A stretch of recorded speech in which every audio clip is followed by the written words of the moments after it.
Dzień dobry widzowie, witamy serdecznie w środę. Dziś jest środa, prawda, Pawle? Masz jakiegoś bana? Nie, Dnia tak, tygodnia? tak sprawdzam, czy po Tak, prostu dzisiaj jest środa. mamy kontakt z bazą po wczorajszym wtoreczku. Witam z tej strony Mateusz Lech i Paweł Jeżowski. Witamy Dzień nowych dobry. widzów, którzy po raz pierwszy się pojawili na żywo. Mieliśmy już w opisach, że niejaki pan Michał, pierwszy raz na żywo. Witamy. Dziękujemy za suby, dziękujemy za patronów, dziękujemy za wsparcie, dziękujemy za polecenia i komentarze.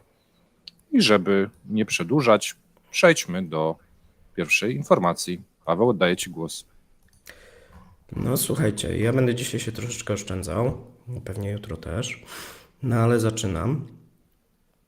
To, co wczoraj mówiliśmy, że nastąpiło 20 minut, myślę, po zakończeniu CEP-u. Zostało ogłoszone przez Bank Centralny, że bazowa stopa banku i stóp procentowych rośnie z 8,5% do 12%. I tutaj poinformował chyba z gazet jako pierwszy komersant, mówiąc, że Bank Rosji wspiera entuzjastów oszczędzania dwucyfrową stopą procentową.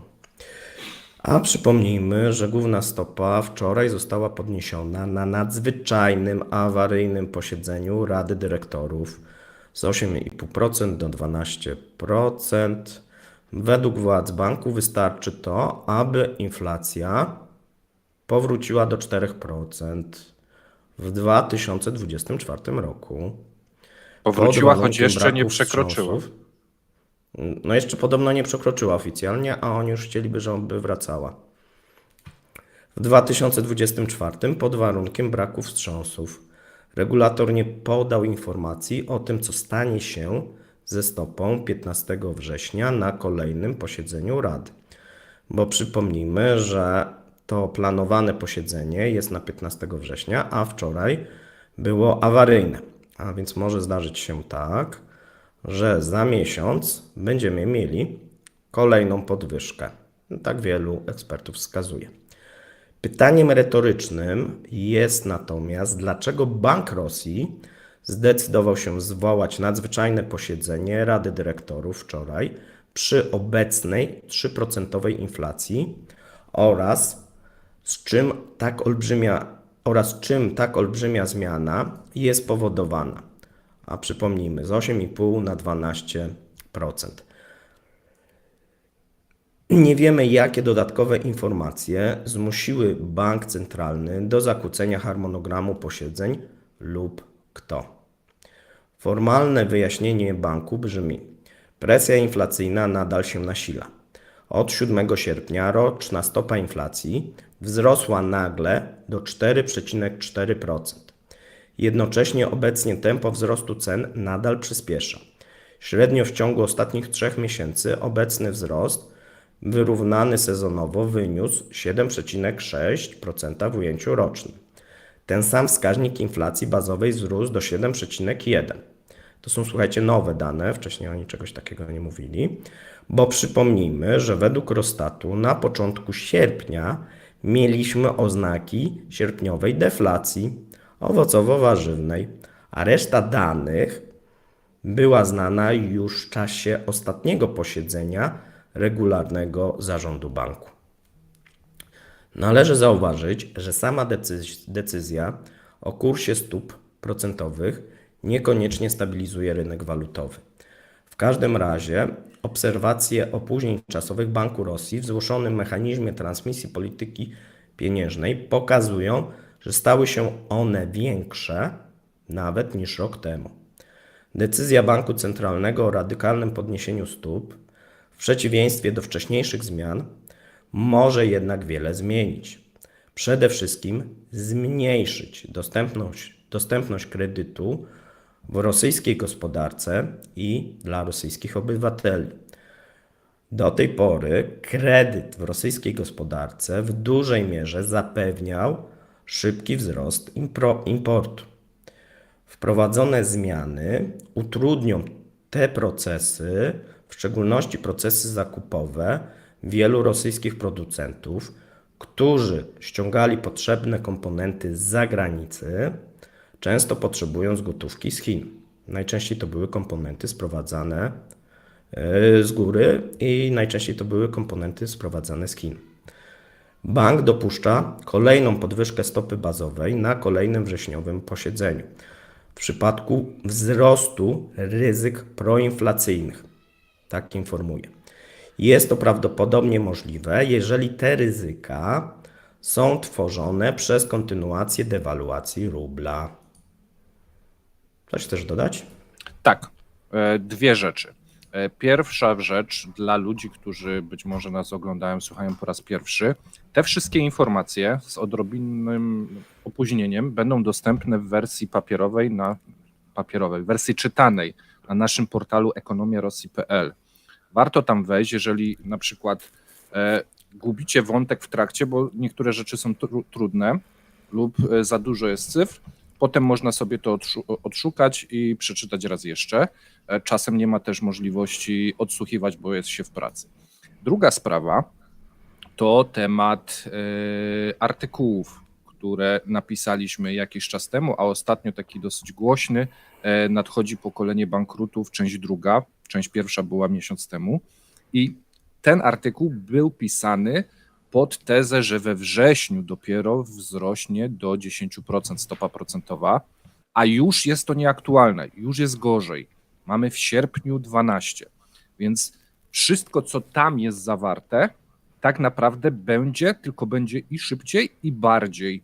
Więc warto się zapoznać i odsyłam do tego, bo myślę, że będzie to dla wielu ludzi Tak, ciekawe. artykuł jest słynny, bo go Mateusz napisał. Tak jest, każdy mój artykuł jest słynny, więc polecam. A teraz informacja odnośnie edukacji. Nauka w Rosji jest coraz droższa. W głównych rosyjskich uniwersytetach medycznych znacznie wzrosły opłaty za edukację w nowym roku akademickim. Najbardziej widoczny wzrost cen zanotowano w pierwszym moskiewskim państwowym uniwersytecie medycznym. Opłaty za pierwszy rok na kierunku medycyna skoczyły z 415 000 do 650 000 rubli, a całkowity koszt pięcioletni programu z 2,2 miliona rubli do 4,48 miliona rubli, czyli w przeliczeniu na złotówki od około 100 do 200 000 złotych. W przypadku kierunku stomatologia koszt pierwszego roku również znacząco wzrósł z 450 000 do 700 000 rubli. Inflacja 3 lub 4%, prawda? Z 450 na 700. Bardzo dobra matematyka. Całkowity koszt pięcioletnich studiów wynosi teraz niecałe 4 miliony rubli w porównaniu z poprzednim rokiem, gdzie było to 2,5 miliona rubli.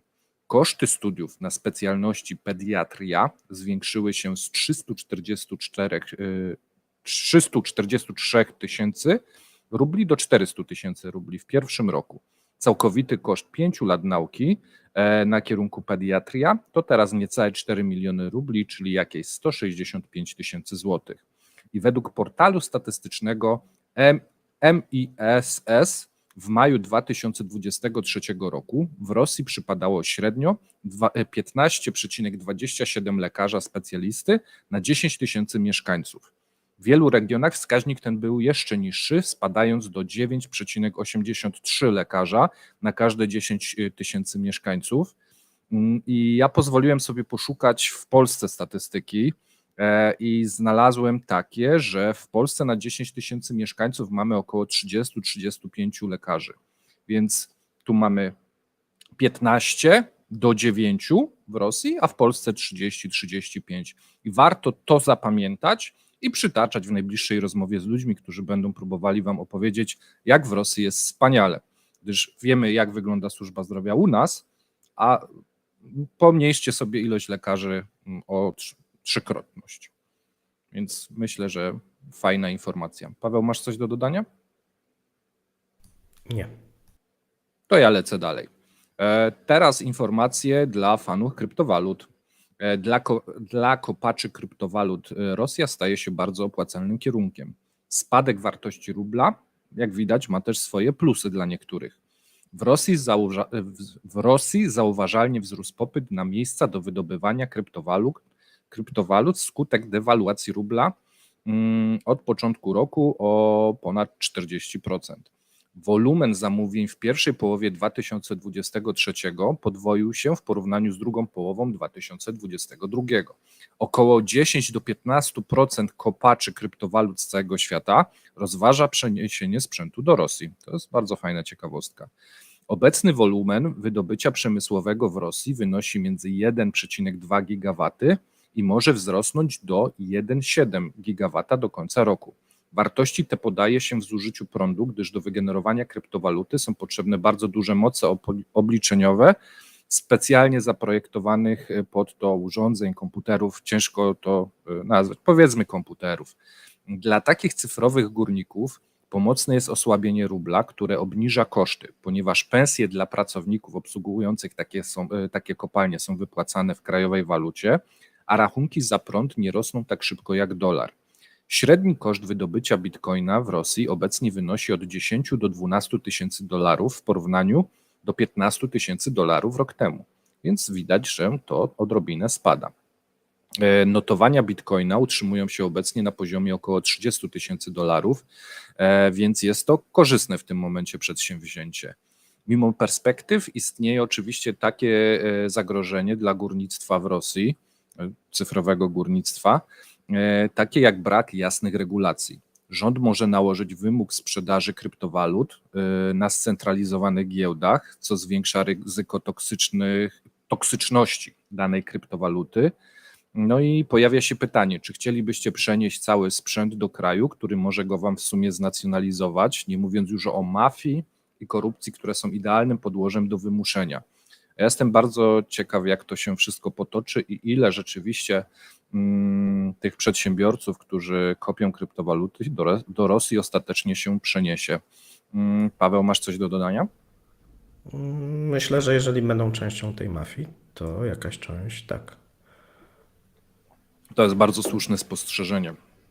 I teraz, żeby Pawła dalej oszczędzać, bo będzie miał na końcu jeszcze kilka informacji, to ja przechodzę do kolejnego newsa.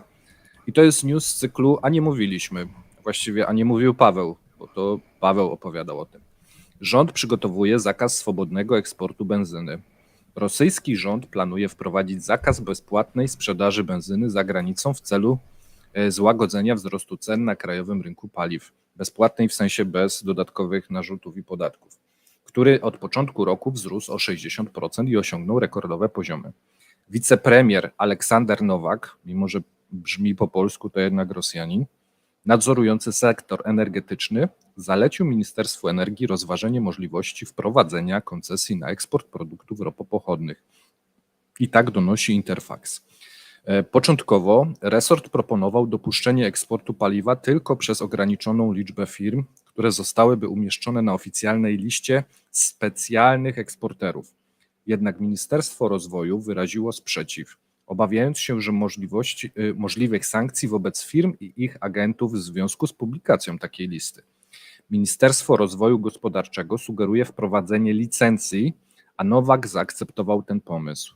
Wicepremier opowiada, że za ograniczeniem liczby eksporterów Wicepremier opowiada się za ograniczeniem liczby eksporterów produktów naftowych, jednak nadal nie jest jasne, kto i na jakich zasadach otrzyma takie licencje. Ceny benzyny 92 na międzynarodowej giełdzie towarowo-surowcowej w Petersburgu wzrosły od początku roku, słuchajcie, o 67%, 95 o 64%. W lipcu ceny obu tych typów osiągnęły historyczne rekordy. Pamiętajcie, inflacja 3,5-4%. Odpowiednio 64 tysiące i 69 tysięcy rubli.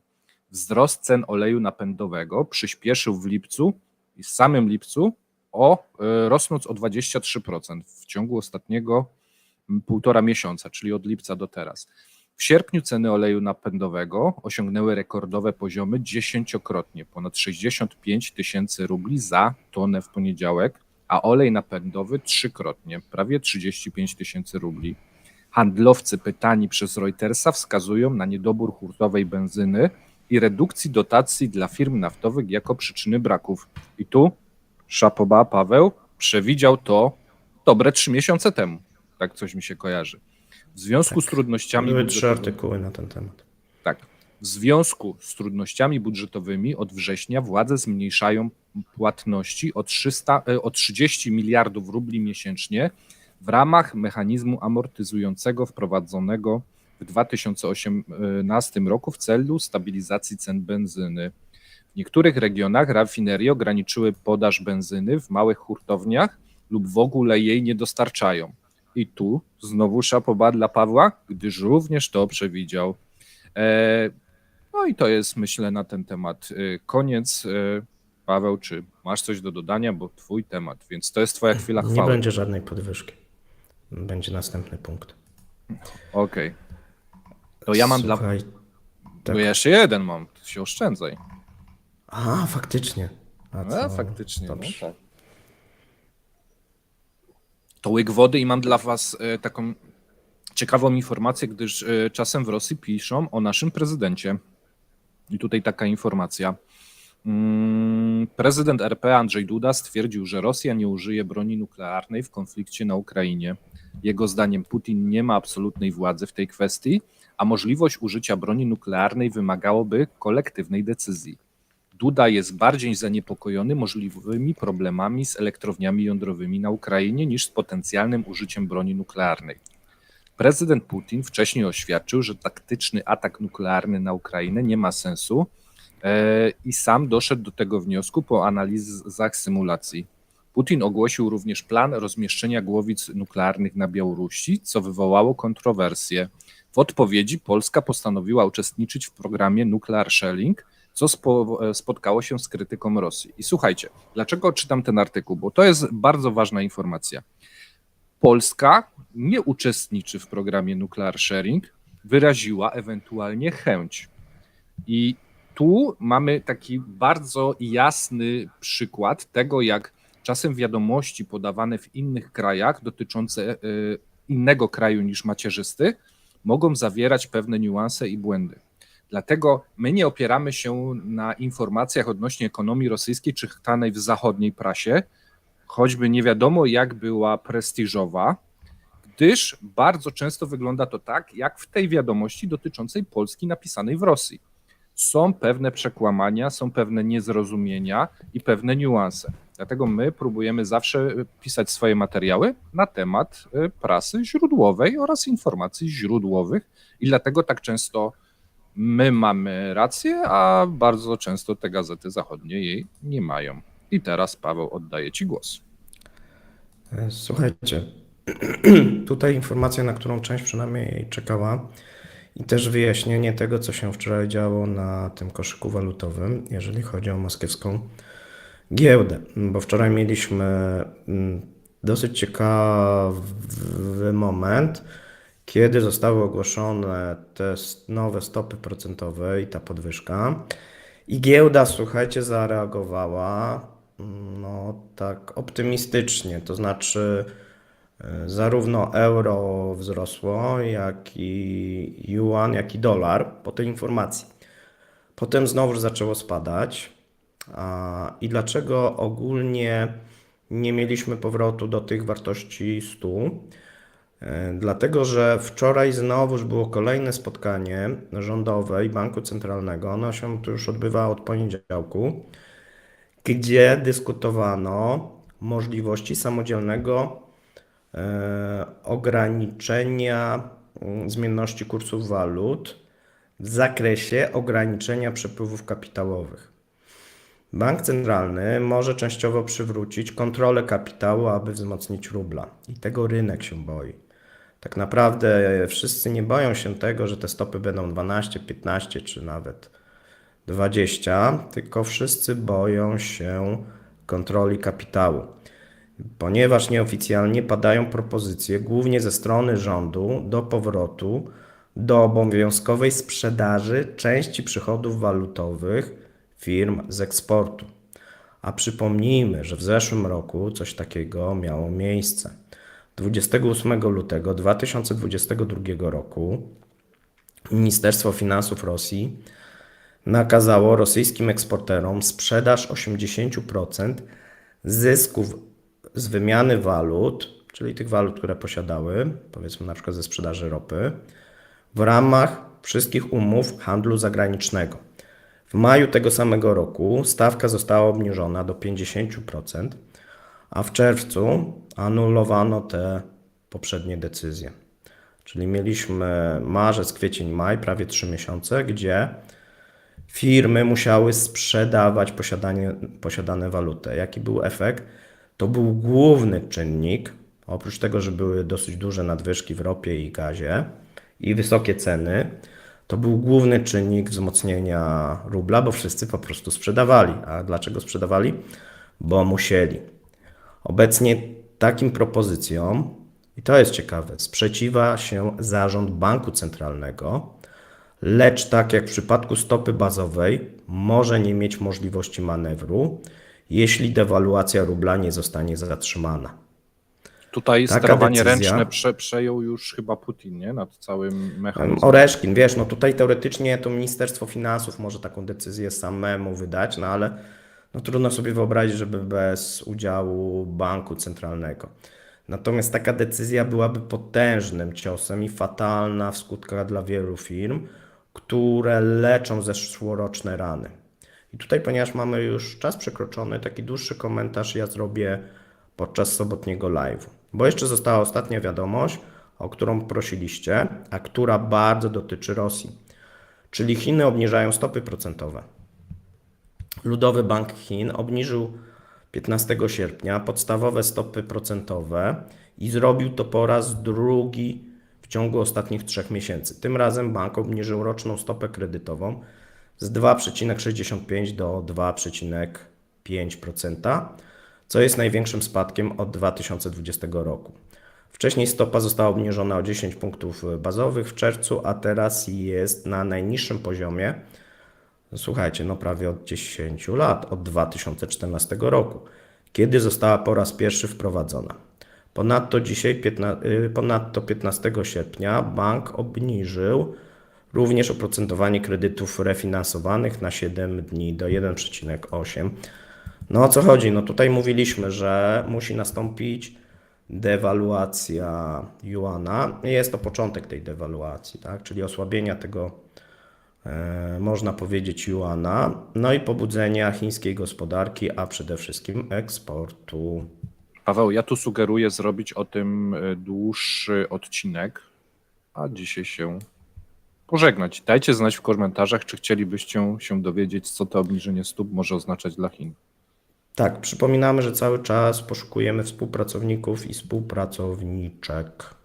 Ogłoszenie Tak jest. jest na YouTubie. Tak jest. Tak Dobrego jest. dnia dla wszystkich. Miłego dnia. Trzymajcie się, cześć. Cześć.